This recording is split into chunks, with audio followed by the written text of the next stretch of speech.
Hello, I am Bentham and welcome back to Factorio Town. So we are in the town of Forton. We returned from West Chipton after dealing with a bit of an issue with the biters. We rebuilt the defences and pushed back the biter base a bit. And now we've resupplied in Forton and made sure that everything is running well. We've moved around some miners a little bit, and we've now cleared the spaces between the turrets up here of copper. So we now have room to extend our automatic loading system, so we will get that sorted before we continue on. Also, for once I remember to put in some lights. I always keep forgetting that while I can barely see as it is, you can see even worse with YouTube compression as it is. So we'll just give the town a once-over, putting lights wherever we have a bit of a power supply, so we can actually see what we're doing even in the night. At the moment we still haven't got a power suit to start using the night vision goggles with, but even so we should have some lights around the place just to help generally. So it looks like at the moment all the furnaces are running except one of the steel ones. It is a little bit confusing. I'm still wondering how that's all working, because the way the ratios are, there should be an equal amount of supply and demand for both copper and steel, so that both of them are always running at exactly full capacity, and it sort of works out that way. But for some reason I keep finding that there are steel furnaces that are just off, and I'm wondering if it's something to do with sometimes there aren't enough copper miners, so the steel is built up and things like that, but it still seems a little bit confusing. I'm wondering if either I've got the ratios wrong or they're actually wrong in the inventory or something like that. But anyway, we set up an extra radar, so we've got a bit more coverage of the town. We want to make sure that we at least have radar coverage of all the space inside the walls, as well as trying to scan out as far as we can into the wilderness. And then we'll start extending our automatic loading system around this corner, and we'll just cover the entirety of the north wall, at which point this place should be fine. It should have full resupplying on all the turrets that are attacked. I don't think there are any attacks on the south or the east, but that can change depending on how the biters expand and so on. So we'll increase the density of turrets, because the system works with gaps of 3 between each turret, and this is going to become quite an important line of defense. For the moment, I'm not trying to push the biters back here.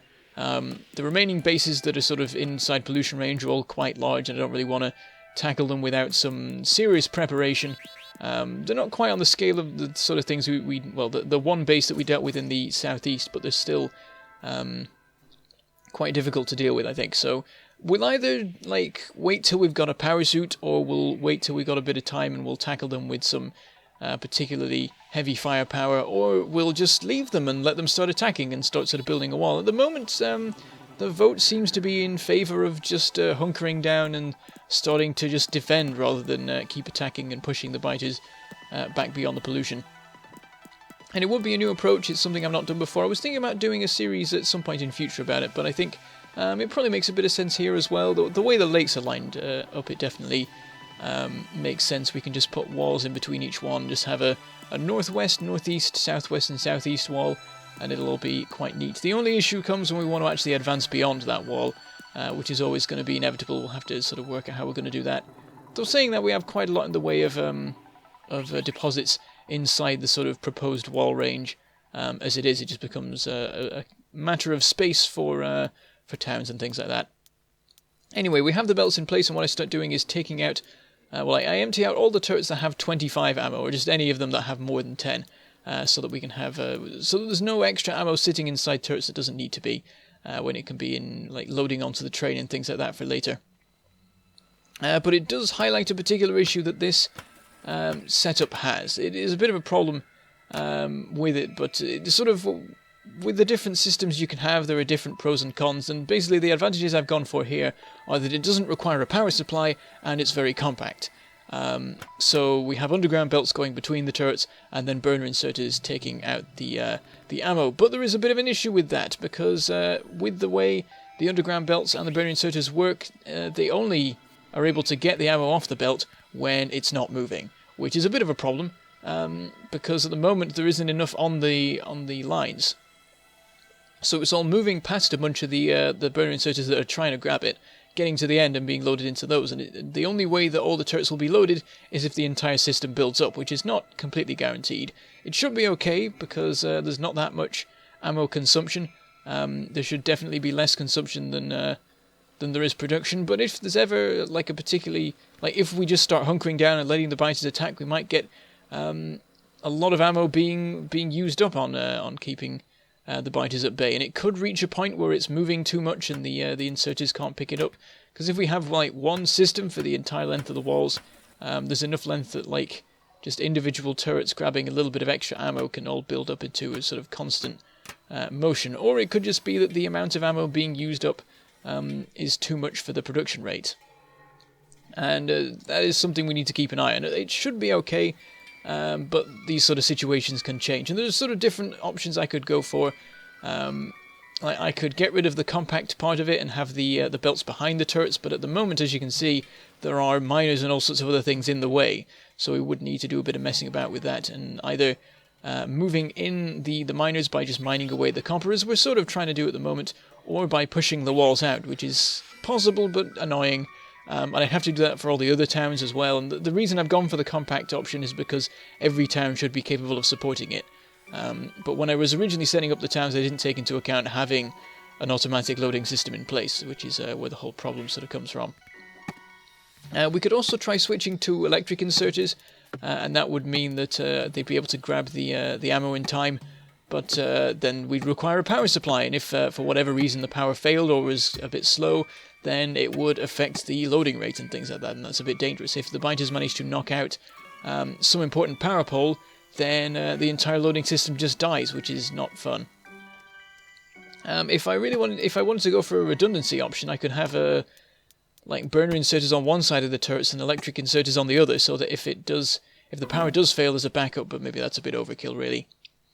But yeah, we'll see how things work out. We might move things around, and I think in future towns we'll deliberately set the walls up a little bit further away so that we're able to fit things in properly, and then we don't have to worry about the whole thing of the belts having to be not moving and things like that, because that's also a lot less reliable on towns that are being supplied by an ammo train, which we will eventually set up. But anyway, we have returned to the central region.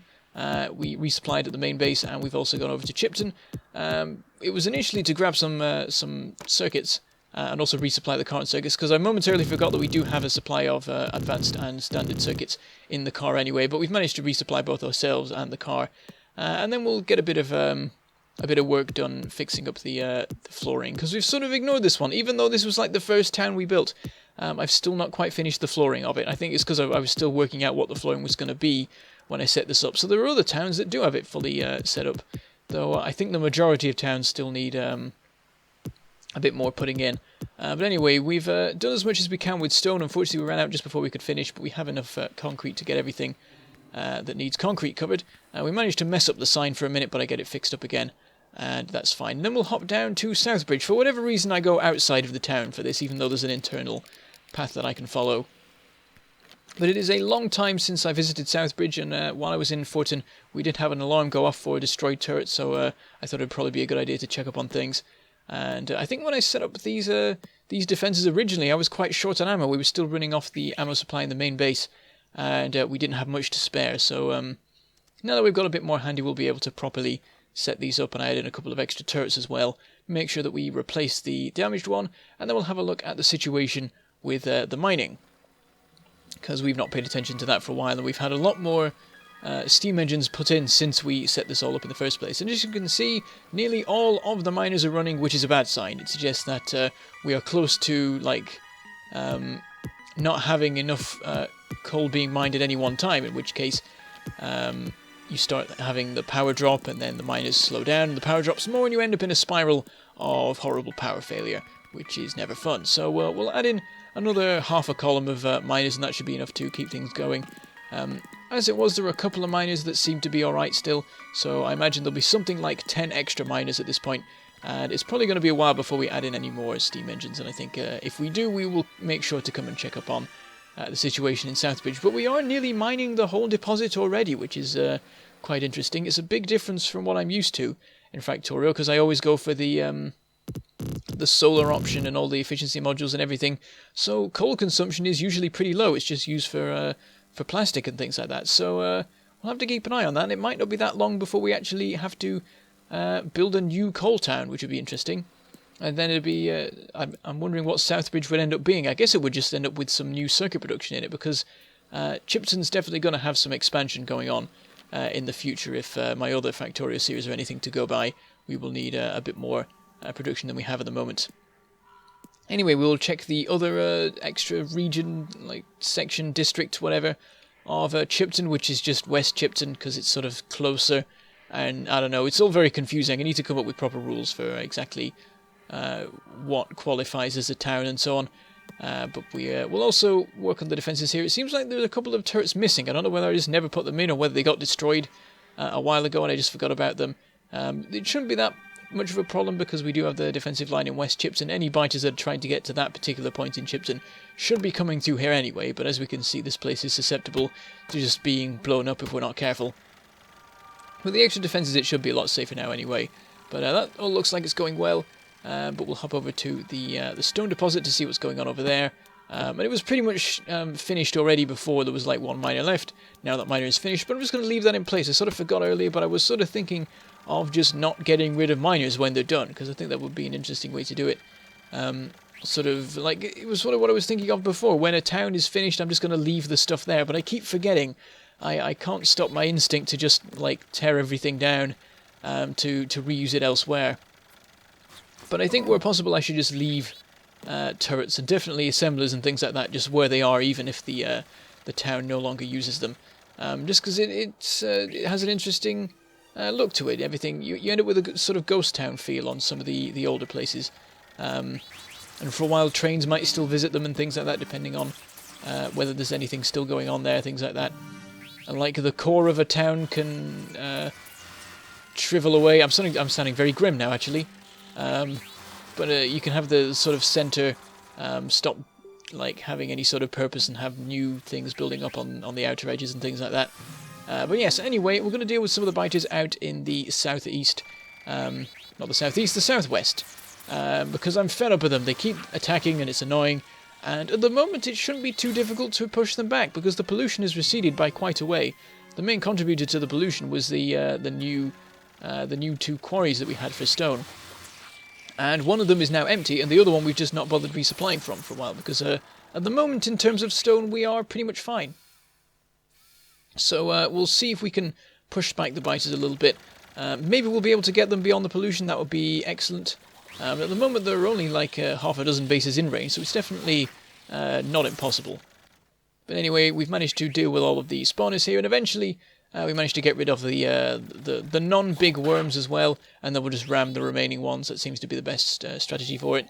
Also, I should probably come up with some more ways of saving on ammo usage, because at the moment we're really burning through a lot of it, and it's causing us issues with biters attacking Forton and things like that. If we could get it so that Forton could build up a supply and have some time where it's shut down, that would be really useful for just sort of calming down the situation. I think we might have had that earlier. I forget whether it happened or not. But we'll carry on to this one. This one I think is just spawners, so it should be fairly easy. Interestingly, there is actually a bit of alien artifacts. There's a little puddle of them just next to this one. I don't know whether it was an extra spawner that we dealt with, but then we didn't go for this main base, or some respawning has happened since or something like that. But we'll deal with this. And then the next one along is a bit of an interesting one. There's sort of a pair of bases. One of them is right on the edge of the lake. It's on this little spit of land sticking out into it. So it's going to be a little bit difficult reaching it, because we like open spaces when we're dealing with biters in this particular fashion. So we can set up our defensive line and then do some wide swings around the base, catching the spawners on the edge of it and things like that. But we'll start with the normal one. This one's fairly simple. And it does have a couple of worms, but it's not too much of a problem. I decided to just advance more with the turrets this time, because there still isn't that much room to sort of swing around, because there's the lake in the way. So we just advance the turrets so close that they actually start taking out some of the worms, which is sort of an older tactic from when the tank was... It might have been from when I wasn't using the tank, and the turret creeping was a lot more dangerous to do, because I was sort of putting myself very close to the biters and such to actually get it done. Anyway, while we're sorting this out, we have an alarm, and this time, rather than being an attack on Chipton, which I was expecting it to be, what with me currently attacking the biters out here, it was actually an attack on the main base, which hasn't been attacked for a very long time. And after checking the map, it looks like it's coming from Ironwood. It appears that a new biter base has sprung up next to Ironwood, this time inside pollution range, which is a shame. because I was hoping that things would stay nice and quiet up in the north east, but we'll have to go over there and sort that out. And probably fairly quickly, because Ironwood really doesn't have very good defences to it. I've not set up a proper wall or anything. But anyway, we managed to get onto this bit of land and deal with the biters, though it was a bit of a squeeze. We had to sort of line it up just right, and I was worried I wouldn't be able to get out again if I stopped being straight. But eventually I managed to wiggle free, which was quite cool. So we've got that one dealt with, and hopefully there won't be any more biters spawning there. It's a bit of an awkward place for them to spring up anyway. But we'll carry on to the next one, I think. And this one is only just inside the pollution range, actually. So I'm sort of working out my angle of attack. Though the reason it's solely just inside the pollution range is it's eating ridiculous amounts of it. There are quite a large number of spawners on this one. But anyway, people have been saying I should probably set up some victory poles on the sites of destroyed biter bases. Also, I'm going into this one with lines of 3 turrets this time, because it is a fairly dangerous looking one. But people have been saying I should probably set up victory poles and things like that, build something where the biter base was set up, and that will mean that the biters can't make any more bases there. But I don't like that idea. I mean, I'm already sort of breaking my own rules by doing the turret creeping. Like in other series, I've not allowed myself to do that because it is a little bit cheaty. And you can pretty much beat any biter base with enough ammo and turrets and things like that. So I mean, I've gone back on that just because I had to sort of survive in this without like building a power suit. I don't want to build a power suit until I've got like a dedicated town for it. But I also don't want to do the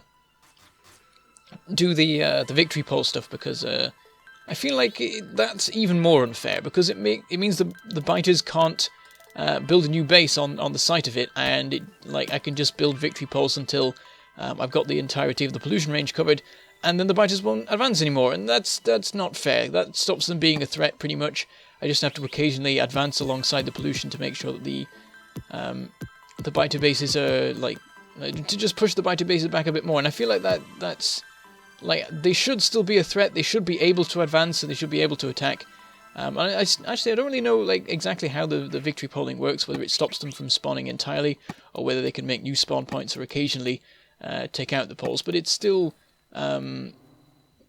sort of exploiting the AI. The fact that you have to if you want to get it right, you have to use I forget what menu it is, like F4 or whatever, the one that makes all the information come up. You have to use that to find out what the game has designated its spawning point, so that you can put something there and things like that. So I'm generally going to avoid that. I did sort of do it with the giant biter base down in the southeast. I put a victory pole in there. It was partially to commemorate the insanity of dealing with that base. It remains the biggest battle we've ever had. I was sort of scared that an equally large or even bigger base would spawn in its place if I didn't do something. So that was a sort of deviation there. And I've also at times put turrets and walls in place on top of deposits, because I'm worried that biter bases might spawn on top of them that I have a lot of trouble dealing with. Though at this point we've sort of advanced beyond those ones anyway. They were back when I didn't have the tank and things like that, and it was a bit harder to deal with the bases. But anyway, we've made our way back over to Forton. We pretty much ran out of ammo, so we couldn't continue with dealing with the bases, but we've resupplied, and that's worked quite well. But there was also some interesting stuff on our way there. We went through Colbury and found that we'd not actually fixed up the turrets from the last time there was an attack, when biters had advanced to the area between Forton and Redport. But we've got all that fixed now. But also, as we were going out, we managed to hit the gate, which is interesting, because the gates are supposed to be designed so that you can't actually you can't crash into them, because they'll open as soon as it's physically possible for you to crash into them, while accelerating at full pelt. And I still managed to hit it, I guess because of the weird angle I approached it at, which was interesting. But we've made our way over to Frackham. We went via the main base where we fixed up the defences. We've still got standard ammo in the walls over there, which is crazy.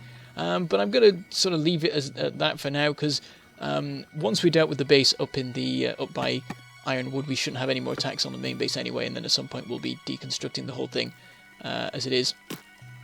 But we visited Frackham to see what the situation was. Everything looks pretty fine. The supply of petroleum gas is fully built up, though light and heavy oil are depleted, but that is because of the cracking plants. And it's not that much of a problem right now because we don't need the light and heavy oil for anything else. So in the next episode, we will deal with that biter base up in Ironwood, but for the moment we'll just hang around in Newton. This is where we're going to get the tank to go and deal with it. It's a little bit of a trek, but we probably don't need a dedicated tank up in Ironwood. Anyway, it's going to be a long time before it's really doing anything big. But yes, the battery system is still a bit rubbish, but we're sort of leaving it at that because if we increase the number of batteries, we'd have more blue science, more pollution, more biters. But anyway, I shall say goodbye, thank you for watching, and I shall see you next time.